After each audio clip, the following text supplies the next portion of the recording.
Most people believe their adult relationships are built on choice, that we choose who we love, how we attach, how we react. But the truth is far more uncomfortable. Long before we choose our partners, our nervous system has already chosen what feels familiar, and familiarity is often mistaken for love. Many adults walk into relationships believing they are responding to the present, when in reality they are reliving the past. Unseen, unquestioned, unhealed. Childhood trauma does not disappear when childhood ends. It simply changes its disguise. Tonight, we explore how early wounds quietly shape adult relationships and how awareness can become the first step toward freedom. Trauma teaches the nervous system what love feels like long before the mind has language for it. As children, we do not analyze our environment, we absorb it. Love is not explained to us through definitions or rules, but through tone, presence, absence, touch, and silence. The nervous system learns first. It learns what to expect, what to fear, and what to tolerate. If care arrives unpredictably, the body learns to stay alert. If affection is conditional, the body learns to perform. If safety is inconsistent, the body learns to brace itself even during moments of calm. This is how love becomes encoded not as an idea, but as a sensation. For some, love feels warm and steady. For others, it feels anxious, electric, unstable, or heavy. These sensations are not accidental. They are imprints left by early emotional experiences that taught the nervous system how closeness works and what it costs. A child who grows up with emotionally distant caregivers does not conclude, "I am unloved" in words. Instead, their nervous system concludes, "Closeness requires effort, or I must reach for what does not reach back." Later, as an adult, this person may feel an intense pull toward emotionally unavailable partners. Not because they enjoy rejection, but because their body recognizes the familiar tension of pursuit as love. Calm interest may feel empty. Consistent affection may feel suspicious. The absence of struggle feels wrong, not because it is unhealthy, but because it is unfamiliar. The nervous system does not seek happiness, it seeks familiarity. This is a difficult truth to accept, because it explains why intelligent, self-aware adults can repeatedly choose relationships that hurt them. Their choices are not failures of willpower. They are echoes of an early environment that shaped their internal map of intimacy. The body returns to what it knows, even when what it knows is painful. When love in childhood was mixed with fear, criticism, or emotional volatility, the nervous system learns to associate intensity with connection. Raised voices, sudden withdrawal, or emotional unpredictability activate deep biological responses. Later in life, these same signals can be misread as passion or depth. A stable partner may feel boring, while an unstable one feels intoxicating. This is not romance, it is conditioning. Neuroscience supports this reality. Early emotional experiences shape the development of the brain's threat and attachment systems. When a child's needs are inconsistently met, the amygdala becomes hyper-responsive, scanning for signs of danger even in safe situations.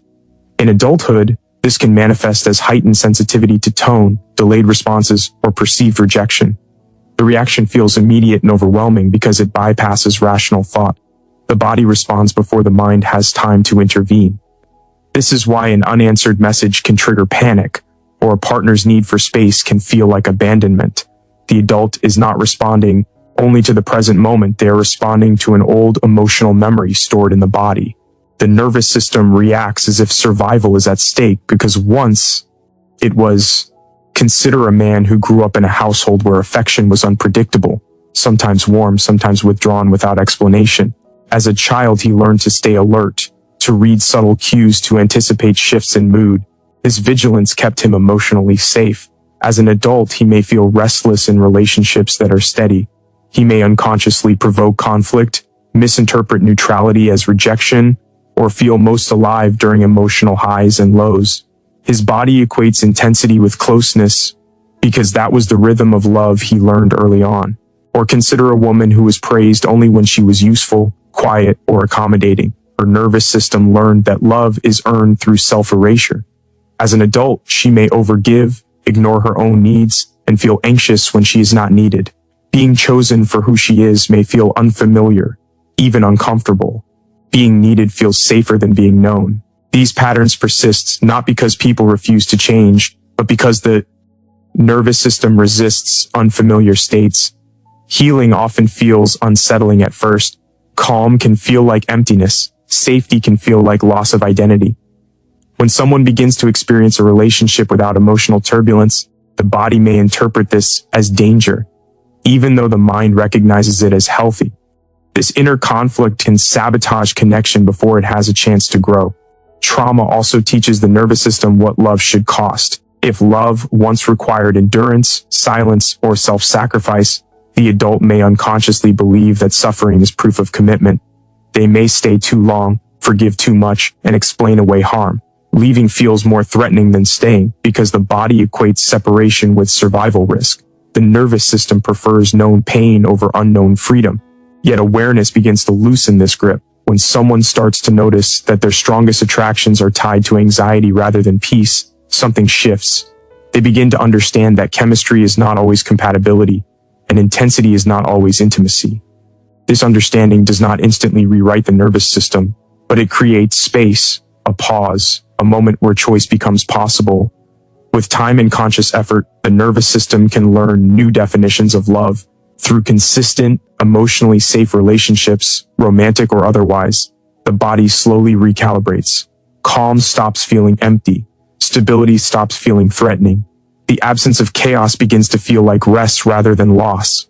This process requires patience because the body learned its lessons over years, not moments. But the nervous system is adaptable. It can be taught that love does not require fear, that closeness does not demand self-abandonment, and that safety can coexist with desire. When this happens, love stops being a reenactment of old wounds and becomes a living, present experience, one that is chosen, not repeated. Unhealed trauma does not express itself through thoughtful responses. It erupts through emotional triggers that feel sudden, overwhelming, and absolute. What appears on the surface as an overreaction is, in truth, an old wound speaking in the language of the nervous system.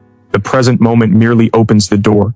The intensity belongs to the past. When someone raises their voice, turns away in silence, forgets to call, or changes their tone, the body often responds before the mind has time to interpret what is actually happening. The reaction feels immediate because it is not a reaction at all. It is a memory being relived. Trauma fragments time. It collapses past and present into a single emotional experience. A disagreement today is no longer just about the disagreement. It becomes connected to every moment in childhood when safety was threatened, needs were ignored, or emotions were dismissed. The adult may be fully aware that they are no longer that powerless child, yet their body does not operate on logic. It operates on survival. When the nervous system learned early that closeness could disappear without warning, it remains alert to even the smallest signs of distance. What looks like sensitivity is often vigilance shaped by years of uncertainty. This is why emotional triggers feel so personal and so intense. A delayed message can create panic. A neutral expression can feel like rejection. A partner's need for CE can feel like abandonment. These experiences do not merely hurt, they threaten the individual's sense of safety and belonging. The body responds as if something essential is being taken away because once in the past it was. Trauma taught the nervous system that connection was fragile, conditional, or dangerous, and so it learned to react quickly in order to protect itself. Neuroscience helps explain this phenomenon. Traumatic experiences are stored not in the part of the brain responsible for reasoning, but in the regions associated with threat detection and emotional memory. When a trigger appears, the amygdala activates, flooding the body with stress hormones. The heart races, muscles tense, and the mind narrows its focus to danger. In this state, calm discussion becomes nearly impossible. The body is no longer interested in understanding, it is interested in survival. The individual may say things they later regret or withdraw completely, not because they want conflict, but because their system believes it is under attack. Consider someone who grew up in a household where anger was unpredictable. As a child, they learned to scan the environment constantly, reading subtle changes in tone or posture to anticipate an emotional outburst. This skill kept them safe then, but in adulthood, it becomes a source of distress. A partner's raised eyebrow or sigh may trigger the same alarm. The adult knows, intellectually, that the situation is different, yet their body reacts as if history is repeating itself. The trigger is not the current partner. It is the echo of an earlier fear that has never been fully processed. Another example can be seen in individuals who experience emotional neglect. Their feelings were minimized, ignored, or met with indifference. As adults, they may feel deeply unsettled when their emotions are not immediately acknowledged. Silence becomes unbearable. They may seek reassurance repeatedly or interpret neutrality as rejection. Their reactions are often labeled as too much. But what is really happening is a desperate attempt by the nervous system to avoid the pain of being unseen again. Unhealed trauma also creates rigid emotional patterns. When the body learns that certain situations lead to pain, it develops automatic responses to avoid it. Some people lash out to regain a sense of control. Others shut down completely, becoming emotionally unavailable in moments of conflict. These are not conscious strategies, they are protective reflexes. The individual may not even realize why they behave this way. They only know that in those moments they feel trapped, overwhelmed, or unsafe. What makes triggers especially powerful is that they often activate shame after the emotional surge passes. The individual may judge themselves harshly for their behavior. They may wonder why they cannot just let it go or be normal. This self-criticism only deepens the wound, reinforcing the belief that something is wrong with them. In reality, nothing is wrong. Their system is doing exactly what it was trained to do. The problem is not the reaction, it is the unresolved experience beneath it. Healing begins when triggers are approached with curiosity rather than condemnation. Instead of asking, "What is wrong with me?" the question becomes, "What part of me feels threatened right now?" This shift creates space between the trigger and the response. Awareness does not erase the emotional surge immediately, but it allows the individual to recognize that the intensity belongs to another time.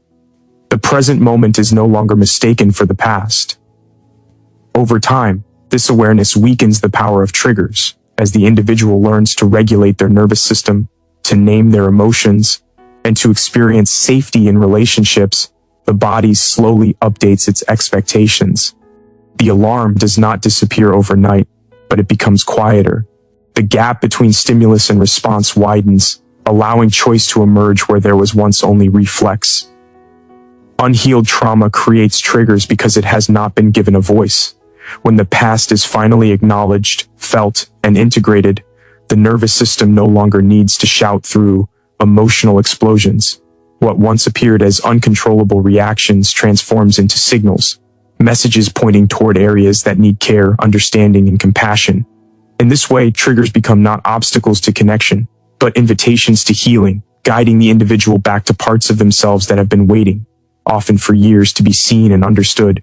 Trauma quietly assigns roles, long before we are aware we are performing them. As children, we enter the world without power, dependent on the emotional climate around us. We learn very quickly what is rewarded, what is punished, and what must be hidden in order to stay connected. These lessons do not remain in childhood. They crystallize into roles that follow us into adult relationships, shaping how we love, how we protect ourselves, and how we attempt to be seen. A child does not choose a role out of preference. They adopt it out of necessity. In a household where emotions are unpredictable, one child may become hyper-aware, reading every mood, trying to stabilize the environment. Another may disappear inward, becoming quiet and self-contained. In homes where love is conditional, some children learn to perform, to be useful, agreeable, or exceptional, believing that affection must be earned. Others learn that vulnerability invites harm and decide that distance is safer than closeness. These strategies are not flaws, they are intelligent responses to environments that demanded adaptation.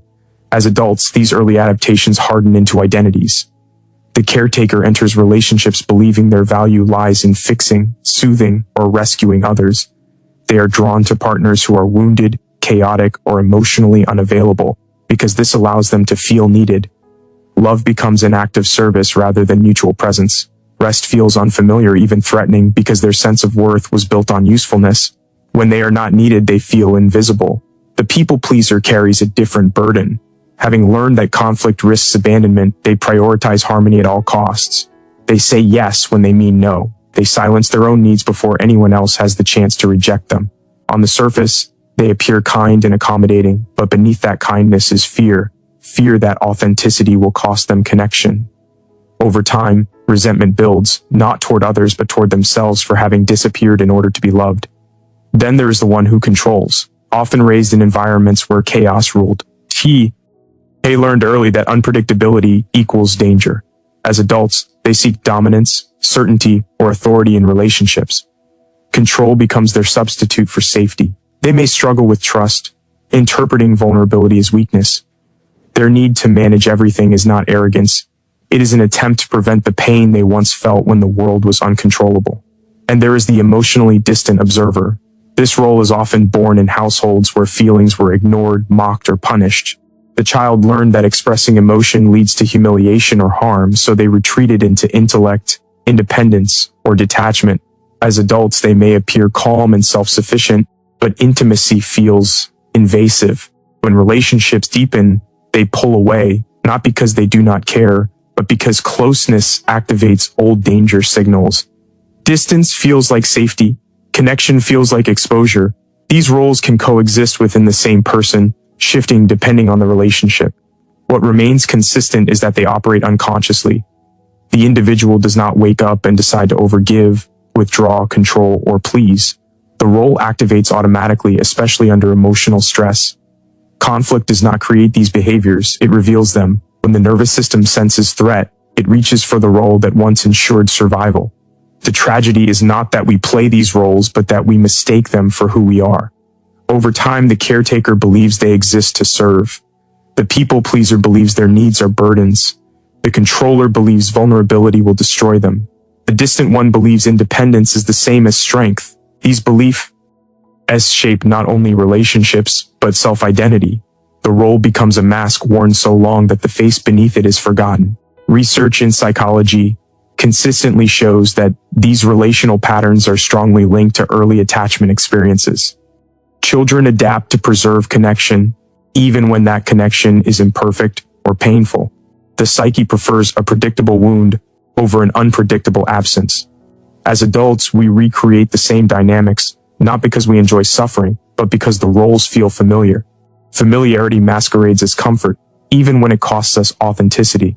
Awareness is the first disruption of this cycle. When a person begins to notice their patterns, something softens.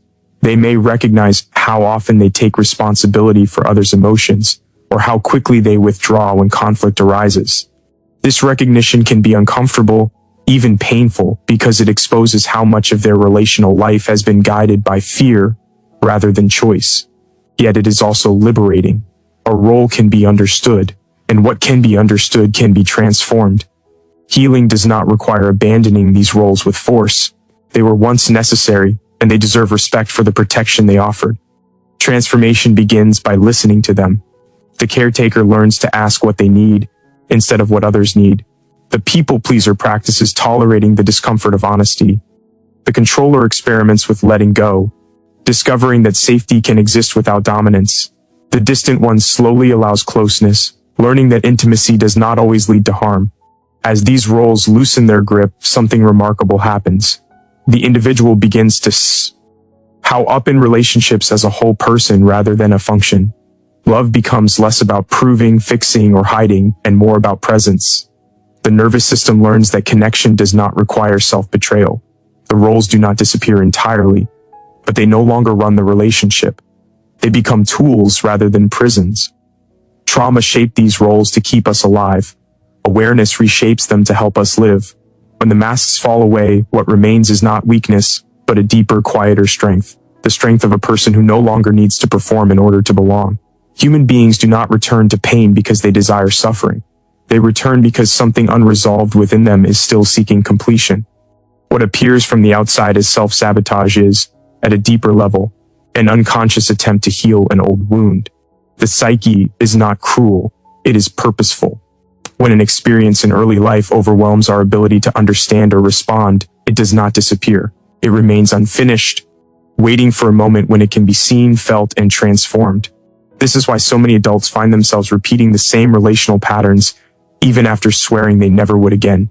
Different faces, different circumstances, yet the same emotional outcome. Betrayal, abandonment, emotional distance, or chaos appear again and again, as if drawn by an invisible force. The conscious mind feels frustrated, confused, even ashamed. But beneath that frustration lies a deeper truth. The psyche is attempting to return to the original scene, hoping this time the ending will be different. In childhood, we lacked power, language, and choice. We could not leave, confront, or fully process what was happening to us. So the experience remained incomplete. As adults, we finally possess agency. We can choose partners, set boundaries, and speak our truth. Unconsciously, the psyche believes that by recreating a similar emotional situation, it may finally achieve what was once impossible: recognition, safety, or repair. The repetition is not a curse. It is a call for resolution. Consider someone who grew up feeling emotionally unseen. Their needs were minimized, their inner world ignored. As an adult, they may be drawn to partners who are similarly unavailable. Each time they enter such a relationship, a quiet hope emerges. This time, I will be chosen. This time, I will be seen. The pain that follows feels devastating, but the impulse behind it is deeply human. The psyche is reaching backward through time, asking for the moment when invisibility can finally be replaced with acknowledgement. Another person may have grown up in an environment marked by instability or emotional volatility. Love came with unpredictability, moments of warmth followed by sudden withdrawal or conflict. As an adult, calm relationships feel foreign, even dull. They are drawn instead to intense connections that mirror the emotional highs and lows of childhood. Again, the repetition is not accidental. The psyche seeks mastery over chaos, hoping that by enduring it once more, it can finally make sense of it. Psychological research supports this pattern.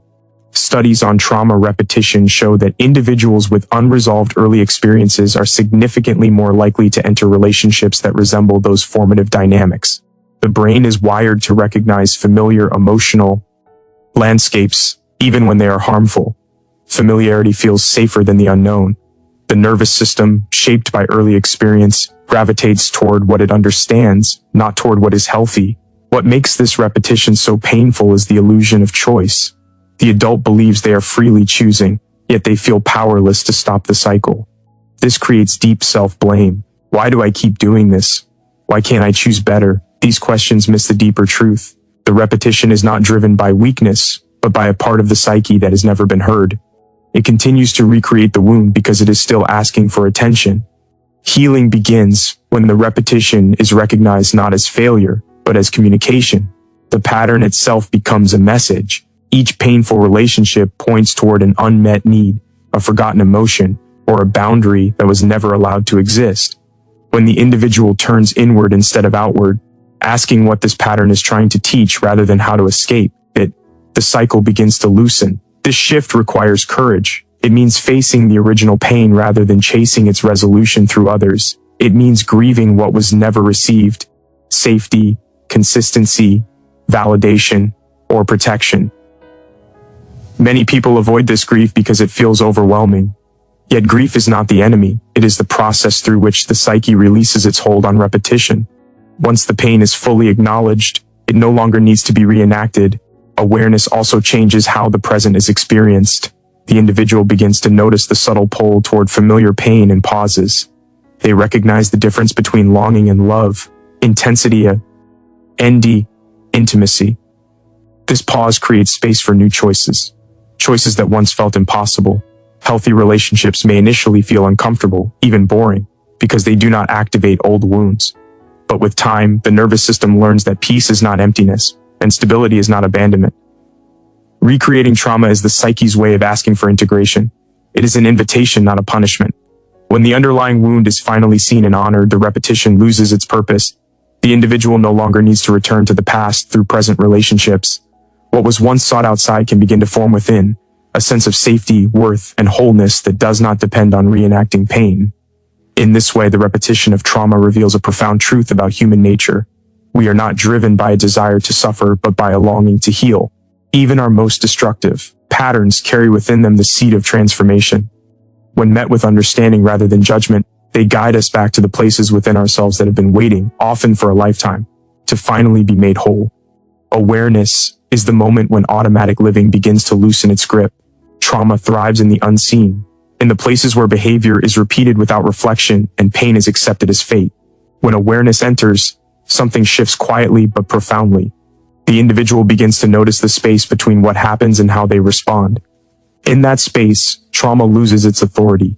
What once felt inevitable becomes negotiable. What once controlled now informs. For much of life, trauma operates below consciousness.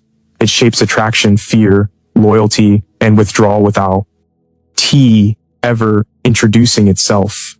People often believe they are reacting to the present moment, unaware that their nervous system is responding to a memory stored deep in the body.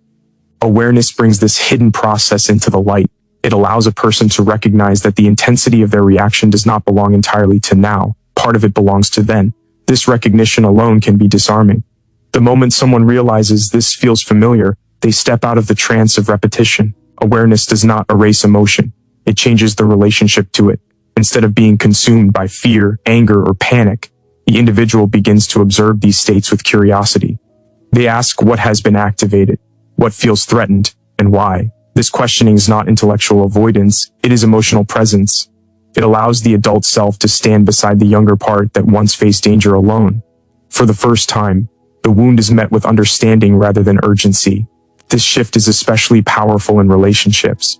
When awareness is absent, conflict feels like proof of abandonment or rejection. The body reacts as if survival is at stake. With awareness, the same conflict becomes information. A raised voice no longer automatically signals danger, it becomes a cue to pause, breathe, and assess. A moment of distance no longer means loss, it becomes a signal to check in rather than collapse inward.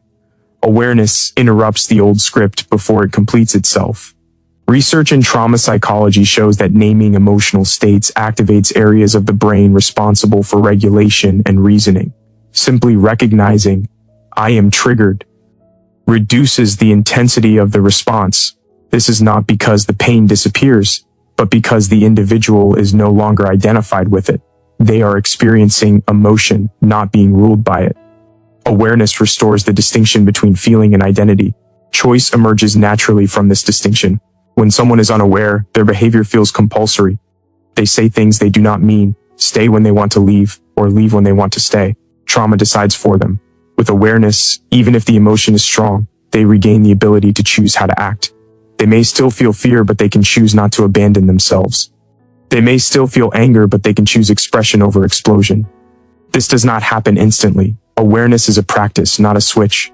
At first, it may appear only after the reaction has already occurred.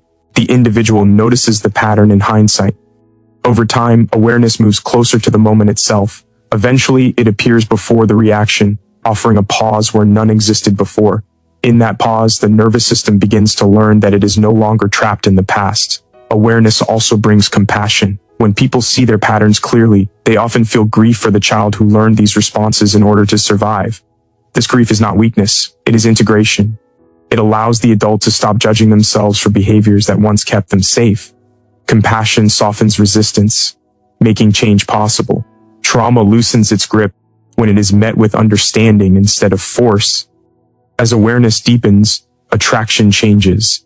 The individual begins to notice that what once felt magnetic was often tied to anxiety or familiarity rather than genuine connection. They become more sensitive to how their body feels in different relational dynamics.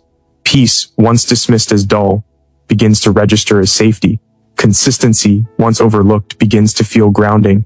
This recalibration does not happen because the person is forcing better choices, but because their perception has changed. Awareness also restores responsibility without blame. The individual no longer sees themselves as broken or unlucky in love. They recognize their role in patterns without collapsing into shame. Responsibility becomes empowering rather than punishing. It means the future is not predetermined by the past. Trauma may explain behavior, but it does not have to dictate it. In moments of high emotion, awareness acts as an anchor. It reminds the individual that the present is not the past, that they have resources now that they did not have before. This reminder does not deny pain, it contextualizes it. The nervous system begins to trust that intense feelings can be experienced without catastrophe. Over time, this trust becomes embodied. The body learns that choice is possible, even under stress. Awareness transforms trauma into choice because it returns authorship to the individual. Life is no longer lived on automatic replay. Each moment becomes an opportunity to respond rather than react, to connect rather than defend, to stay present rather than disappear. Trauma loses its power not through resistance, but through recognition. What is seen clearly no longer needs to control from the shadows. The greatest tragedy is not that trauma shapes our relationships. The tragedy is living an entire life without realizing it. Because once you see the pattern, you are no longer trapped inside it. Your past may have written the first draft of your love story, but awareness gives you the pen, and for the first time, you get to choose how the story ends.